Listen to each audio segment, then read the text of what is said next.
Assalamualaikum warahmatullahi wabarakatuh. Alhamdulillahi rabbil alamin.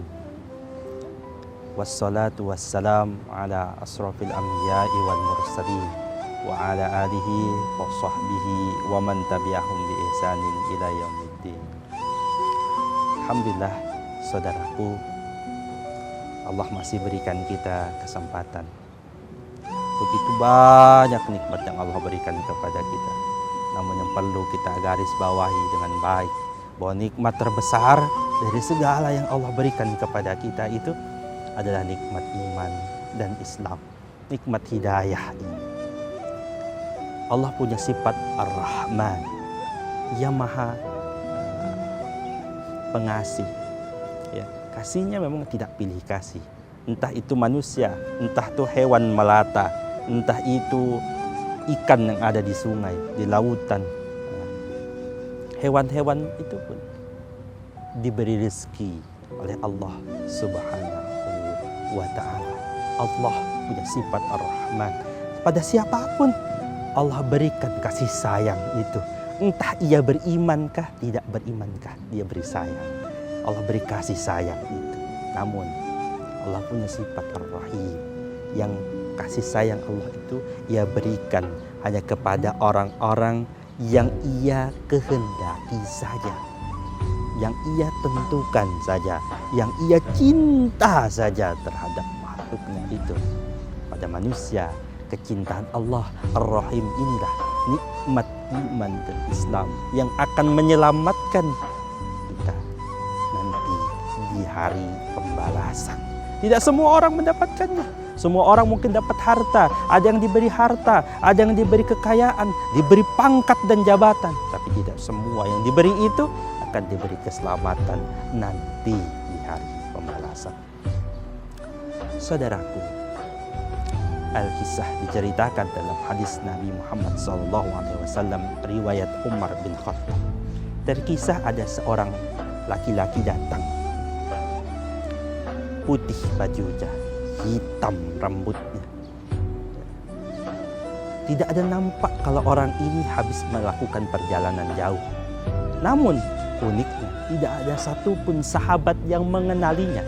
Tentu kalau orang itu dari tempat yang ada di Madinah kala itu, tentu orang tahu siapa orang itu. Namun tidak ada satupun yang mengenalinya. Orang-orang ini, orang laki-laki ini tiba-tiba datang, duduk di hadapan Nabi, menyatukan lututnya dengan lutut Nabi, seraya bertanya kepada Nabi beberapa pertanyaan. Pertanyaan pertama, dia katakan kepada Nabi, oleh laki-laki ini, Pak Khabirni anil Islam, Pak Khabirni anil iman. Bertanya tentang iman, bicara tentang Islam. Lalu Nabi katakan, ketika ditanya tentang iman, Nabi ceritakan tentang rukun iman. Ketika ditanyakan kepada Nabi tentang rukun dengan Islam, Nabi ceritakan tentang rukun Islam. Apa saja rukun iman, apa saja rukun Islam. Uniknya lagi di cerita itu, sang laki-laki tak dikenal itu menjawab, "Shadaqta, benar kau." Benar, dia membenarkan. Seolah-olah pertanyaan itu bukan pertanyaan ingin tahu, tapi pertanyaan hanya ingin mengetes, ingin melihat jawaban Nabi Muhammad SAW. Tentu terheran-heran para sahabat yang sedang duduk mengelilingi Nabi itu. Siapa laki-laki ini? Setelah pertanyaan iman dan Islam, bertanyalah laki-laki ini.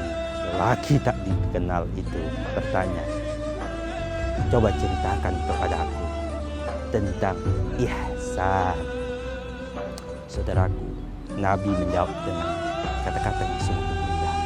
"Anta budallah ka'annaka tarah, fa illam tarah fa innahu yaraka." Beribadah seakan-akan engkau melihat Allah Subhanahu wa ta'ala. Andaikan tak sanggup, ketahuilah, yakinilah, pahamilah bahwa sesungguhnya Allah melihat engkau. Hadis ini masih ada lanjutannya bicara tentang kiamat dan tanda-tandanya. Tapi saya akan langsung ke ujung hadis itu.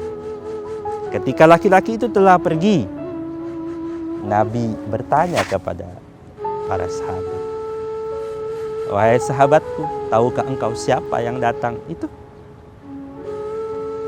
Para sahabat tidak ada yang tahu. Mereka menggeleng, mengatakan Nabi dan Allah dan Rasulnya lebih tahu. Ya. Dia berkatakan, yang bertanya dan tidak bertanya sama-sama tidak tahu. Apa kata Nabi? Fa innahu Jibril atakum yu'allimakum dinakum yu'allimukum dinakum. Sesungguhnya yang datang tadi itu, laki-laki tak dikenal itu adalah Jibril yang datang kepada kalian mengajarkan agama kalian. Saudara, kisah tadi, hadis tadi membawa kita kepada beberapa pemahaman. Yang pertama, malaikat bisa datang menyerupai wujud manusia seperti Jibril yang datang kepada Nabi. Yang kedua, begitulah adab mencari ilmu, bertanya kepada orang yang tahu pada yang lebih tahu, mengajarkan, lalu mengajarkan kemudian pertanyaan itu kepada orang lain yang dalam majelis itu. Yang ketiga, saudaraku yang ingin saya garis bawahi di sini, ada satu untayan yang begitu indah tentang ihsan. Setelah kita beriman, setelah kita berislam, ternyata ada level yang lebih tinggi di atas itu semua, yaitu level ihsan. Apa itu ihsan? Berbuat, beramal sebaik mungkin, ikhlas hatinya, amalnya juga luar biasa. Rasul gambarkan dalam hadis itu, kita beribadah seakan-akan kita melihat Allah. Kita tidak mampu di dunia ini melihat Allah, makanya Nabi katakan seakan-akan kita melihat Allah. Kalaupun kita tidak mampu merasakan itu, maka sesungguhnya Allah itu menyaksikan kita. Dimanapun kita berada, di rumahkah, di masjidkah, di tempat ramaikah, di tempat dinginkah, tempat yang sepikah, dimanapun kita berada, bahkan di ruang yang sempit, gelap, di malam hari, Allah tahu tentang kita. Sehingga ketika kita beramal, apapun amal kita, rasakan bahwa Allah sedang menyaksikan amal itu. Kalau kita mampu berbuat baik, beramal sungguh-sungguh, sholat khusyuk ketika ramai, ketika dilihat orang lain, ketika kita ingin orang lain juga melihat kita, perasaan itu kadang muncul dalam diri kita. Kita mampu berbuat baik seperti itu, lalu bagaimana mungkin kita tidak mampu berbuat baik ketika Allah yang menyaksikan kita, Allah yang memberikan hidup kepada kita. Kita berhutang. Hutang apa kepada Allah? Ad-din. Agama itu salah satu maknanya adalah keberhutangan. Kita memiliki hutang kepada Allah. Hutang apa? Kita berhutang kepada Allah. Allah menciptakan kita di dunia ini. Sehingga kita membayar hutang kepada Allah itu dengan apa? Dengan amal kita. Tentu karena kita yang punya hutang, kita bayar kepada Allah yang memberikan hutang itu kepada kita. Kita membayarnya itu dengan sebaik-baiknya, seindah-indahnya, sebagus-bagusnya, seikhlas-ikhlasnya. Ketika kita baca Al-Quran, kita ingin bacaan yang keluar dari lisan kita itu adalah bacaan yang fasih, ya. Bacaan yang fasih, yang indah, sebaik mungkin yang kita bisa. Benar makhrajnya, betul panjang pendeknya sesuai tajwid.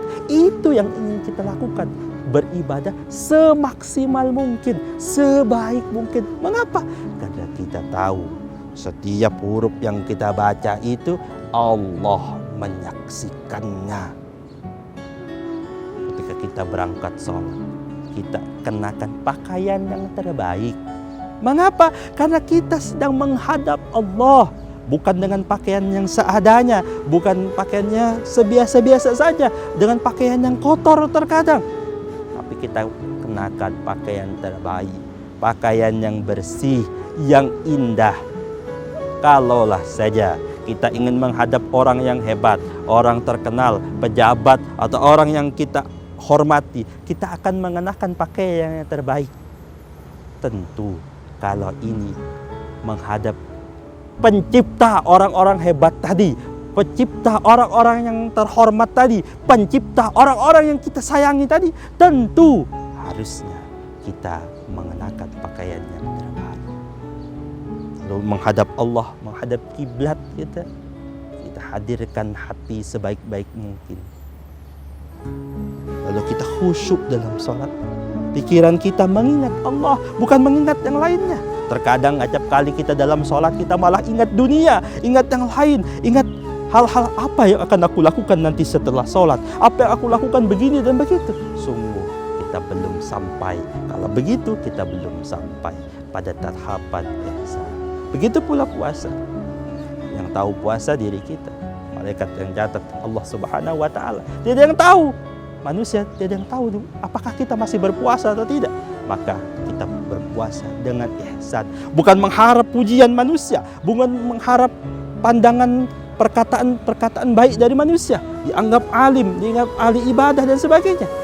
Tapi kita beribadah puasa ini di bulan Ramadan, segala amal itu karena Allah menyaksikan kita. Semoga dengan kita berihsan, mengupayakan yang terbaik itu, Allah berikan pula ganjaran pahala yang terbaik. Semoga kita mampu mengisi bulan Ramadan ini dengan amal-amal terbaik. Hingga keluar nanti dari bulan Ramadan, kita pula menjadi orang-orang yang terbaik. Al-haqqu min rabbika fala takunanna minal mumtarin. Assalamualaikum warahmatullahi wabarakatuh.